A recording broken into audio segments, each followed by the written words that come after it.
Hello and welcome to the course on C Programming Learn to Code series.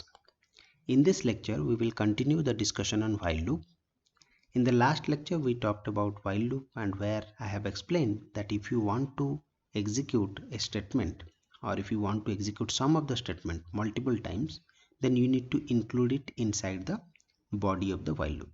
So here the body of the while loop is specified with starting curly braces and ending curly braces shown over here. And this two line which is written, this two printf statement which is written as incredible India and I love my country, this statement I want to execute it multiple times. For this particular program I have chosen to execute it for 3 times. Then what I have done, the while loop has 3 important sections. One section is initialization section which is written over here, int I is equal to 0, and you need to specify the condition inside the while keyword.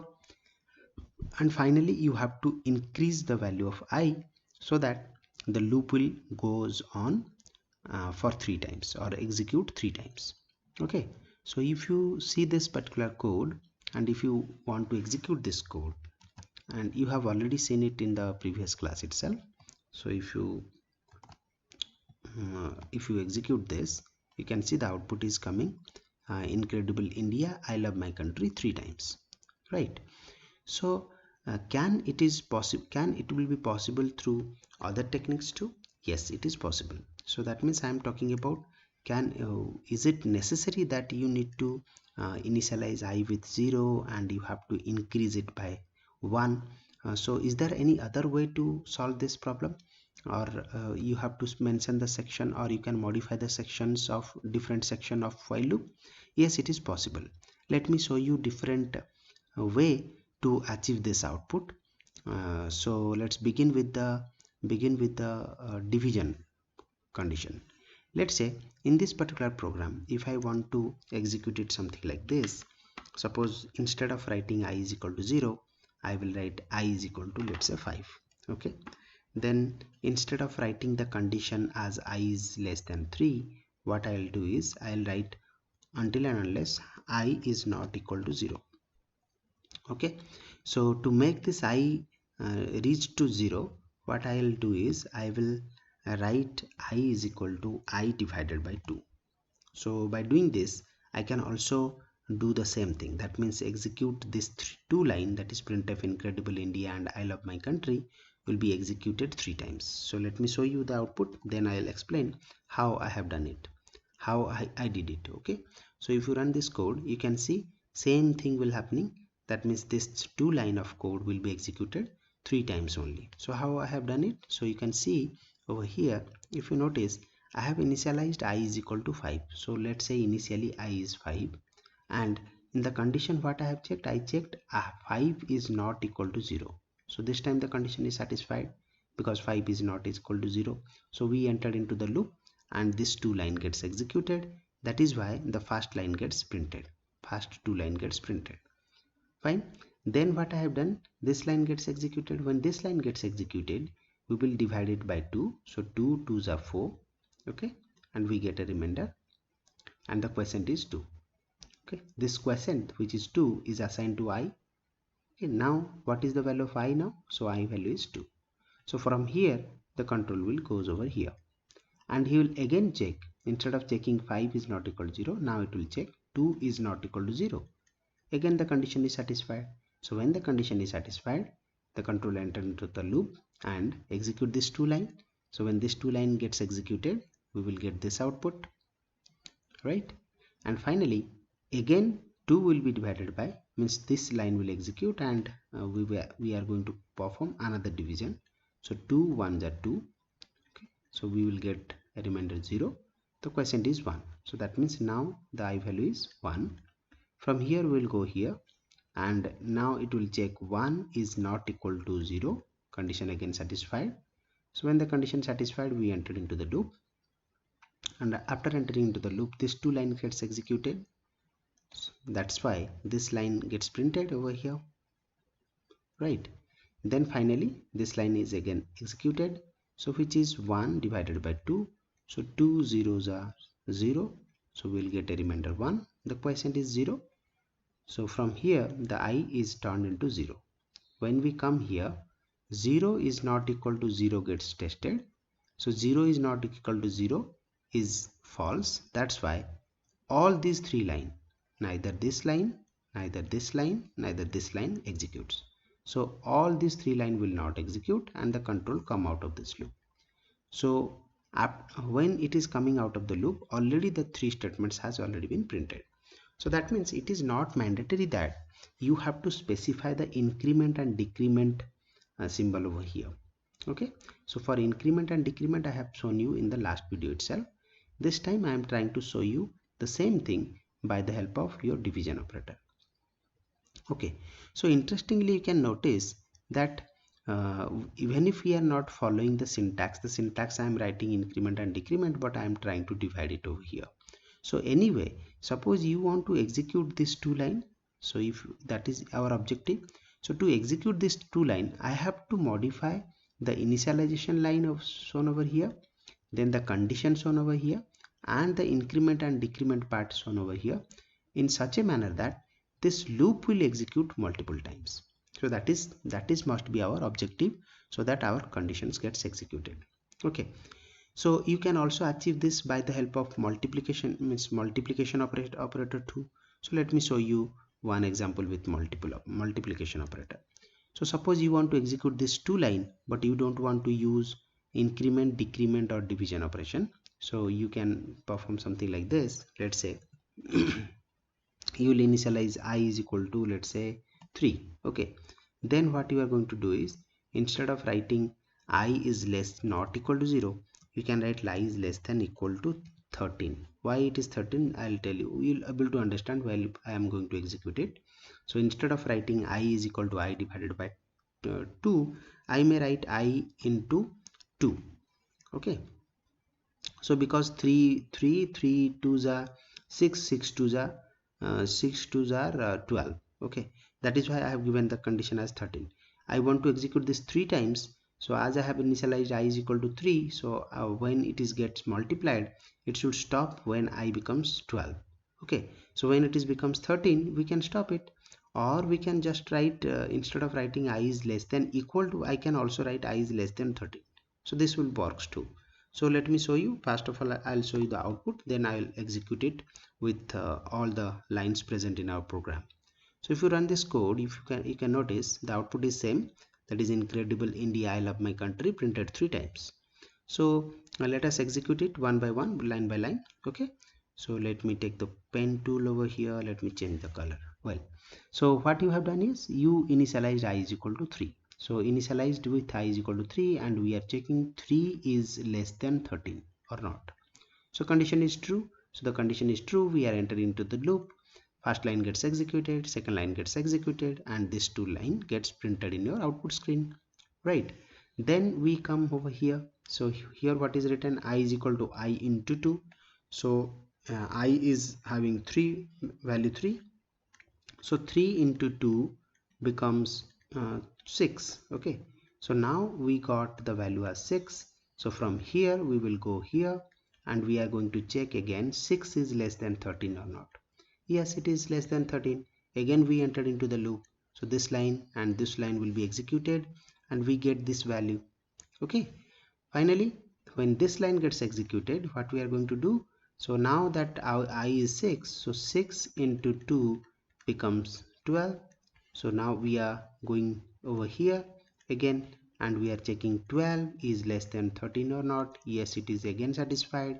So when it is satisfied, we are going to execute this line and this line, and we get the third output. Okay, finally we are going to execute this line. So what I am going to do is 12 into 2, which is nothing but 24. So from here we will go here, and we'll check 24 is less than 13. No, so the condition becomes false. So when the condition becomes false, we come out of this loop, right, without executing this line and this line. So here also we are doing the same thing. So that means there are several ways you can achieve, or you can control the execution of the statements present inside the while loop. So I hope you understand everything about while loop, how to execute some of the line multiple times. To make the further discussion, let us solve a simple problem over here, one particular program I'm going to solve in this particular section, so that it will be more clearer how we can use this division or multiplication for solving one such problem. Okay, so let's begin by the discussion. So the question is, so I'm going to solve a question over here. So the question is something like this. Suppose you are given with a number. Let me clear the screen first over here. Okay, and let me clear all these things. Okay, so I'm removing all the body of the main function. Now what I'm going to do is I'm going to solve a question. The question is something like this. Write a program to add all the digits of a given number. So that is our question. So let us first understand it, then we will solve it. Okay, suppose you are given with a number, let's say n is equal to 235. This is the question given to you, and our question is you need to add all these digits. Means your program should give an output something like this: 2 plus 3 plus 5, which is nothing but 5 plus 5, which is 10. So this should be the output of your program. So how do you do this? So means how do you solve it? So the simplest technique that I am going to follow for writing my program is I will divide. Means you need to extract each digit from the number. So if you are able to extract this number, then only you can add it. Okay, so without extracting the number digits from this number, how do you add it? So to extract it, there is a simple rule. If you divide the given number with your decimal value, that is, so because these are decimal numbers, means the number which is created with 10 digits. So if you divide it by 10, what you'll get? 10 into 23, so which is nothing but 230, and you will get a remainder as 5. Okay, so now you can easily notice 5 is extracted from this n value, right? Then again, whatever quotient you will get, you will divide it again with 10. Sorry, this is 23 obviously. Sorry, so this will be 23 divided by 10. So 10 2s are 20, and you get 3 again. So you can notice we are taking 235. Now 5 has already been extracted, and 3 has already been extracted, and finally you need to extract the value 2, so which is extracted by the division again. 2 divided by 10, 10 zeros are 0, so you'll get 2 over here. Okay, so now whatever after extracting you get all these three number, now you need to add it to get your answer. Okay, 10. So we need to do it step by step. First of all, I need to divide it. Okay, then we need to take the remainder from here. Then this remainder need to be added to some imaginary variable, right? Then we read the quotient. Then the quotient will be divided by 10. We take the remainder and add it to the that is called imaginary variable. Then again we will take the quotient from this division, divide it by 10. Again we will take the remainder and add it to the imaginary variable, and that imaginary variable will contain the addition of all these digits. So you will be soon clear after writing the code, and again I will execute the same thing by taking one example. So just stay for a while. Let me write the code. So how to write the code? So you can write the code something like this. You have to first read a number from the user. That's why what I'm going to do is I'll take n as the number. Okay, then what I'm going to do is I will find the remainder, as I have shown you the technique or the logic. So for storing the remainder, I am taking REM. Remainder stands for REM stands for remainder. Then what we need to store the data in an imaginary variable, means after addition. So I am taking that variable as imaginary, that is img. Okay, So after doing this, I think this much of variable is enough for solving this problem. But if we require more variable, we will take it in the right moment, okay, whenever it is required. Okay, so let us first read the value from the user, or read a number. So I need to write enter a number, right? So I have taken the number by a scanf function over here. So scanf %d comma ampersand your n. So now that you have the number with you, you need to use the while loop condition over here, because the division need to be performed multiple times. That is why you are going to use something like this: while n is not equal to 0. Means until and unless n becomes 0, the loop will continue. Okay, then what we are going to do is, you will first find the remainder, then you need to add that remainder to the imaginary variable, and initially I need to make this imaginary variable as 0, because when the remainder gets added to it, it should be added with 0. Okay, so what I'm going to do is, I will find the remainder rem is equal to n percentage 10. So we know that percentage symbol is used for finding out the remainder.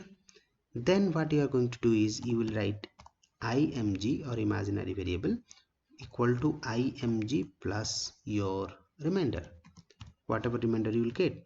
So obviously whenever any number is divisible by 10, the remainder will be the last digit. Okay, that last digit is going to be added with imaginary. Then this, we need to reduce the value of n. That means we need to collect the quotient, so that further division will be possible.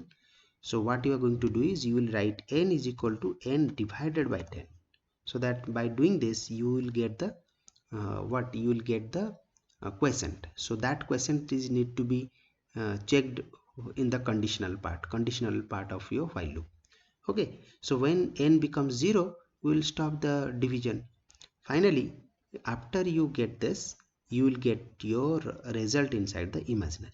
Now you need to print the value of imaginary, but before that, let us first understand the things whatever I have written up to this. Okay, so let us understand it by taking a simple example. Let's say this line gets executed, 3 variables gets created, imaginary will be initialized with 0. Then enter a number the user has entered, and I have read it with scanf. Let's say n is equal to 165. So this is the number the user has entered. Now we come over here, we will check what? We will check 165 is not equal to 0. Yes, condition satisfied. So when the condition gets satisfied, we will enter into this loop, and we will find the remainder. So how the remainder is how do we get the remainder? We will divide it by 165 divided by 10. So what you are going to do is, you will multiply with 16, 160, and you get 5 as the remainder, right? So remainder is 5. Then you will execute this line, the second line, imaginary variable is equal to imaginary plus remainder. So initially imaginary is 0, so 0 plus remainder, which is 5, so 0 plus 5 is 5. So now imaginary is also getting 5, right? Then you need to divide n equal to n divided by 10, which is already been done. So this, when you divide it, what you will get? You will get the quotient. So the 16 is the value of n now. So after one iteration, remember, in a looping control structure, when all the statements present inside the while loop completes, then that is called iterations. So after one iteration, what you are going to get? You will get the remainder as 5, you will get imaginary as 5, and you will get n as 16. Okay, this is iteration number 1, right?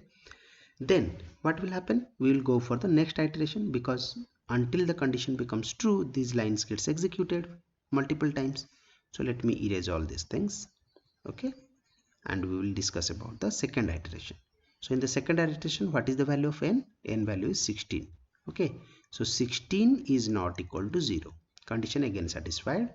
we will find the remainder. So for that, what I am going to do is we will divide 16 by 10. So 10 1 ja 10, you will get the remainder as 6. So this remainder you will get 6. Okay, so instead of writing 6 over here, let me write remainder is 6 now. Okay, then you need to find the imaginary value. So what is the imaginary value now? Imaginary value is in the previous term you get the imaginary value as 5. So 5 plus 6 becomes 11. Okay, so 11 gets stored over here. After executing this line, you will execute this line again. So n equal to n divided by 10, which is nothing but when you divide it, you will get 1. So now n becomes 1. So this is your iteration number 2. So after iteration number 2, you get remainder as 6, imaginary as 11, and n as 1. So you can easily notice you have already added 6 and 5, and which is stored in imaginary variable, right?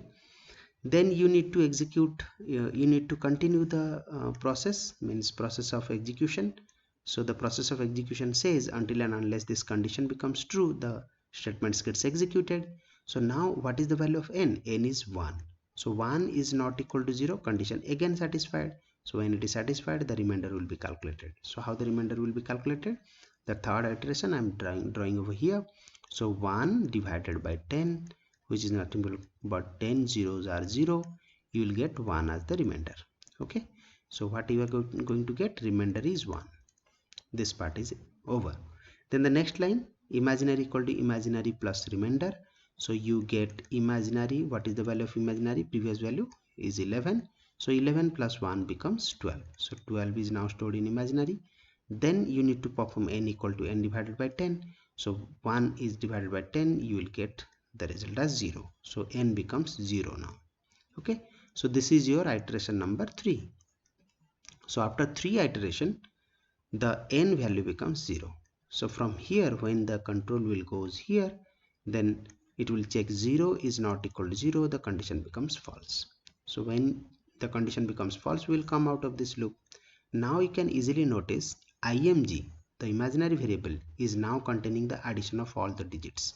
So what is the number given to you? 165 is given to you, and it has already been added 5 plus 6, which is 11, plus 1, which is 12. So the answer is 12. Now 12 is already present in imaginary. So what is the next step we should do? We should print the value of img so that we can get the result. So to do that, what I am going to do is I will write, let me erase all this content. What I am going to do is I will write the answer over here. Means I will write a printf statement after the while loop. So printf, the sum is the sum of digits.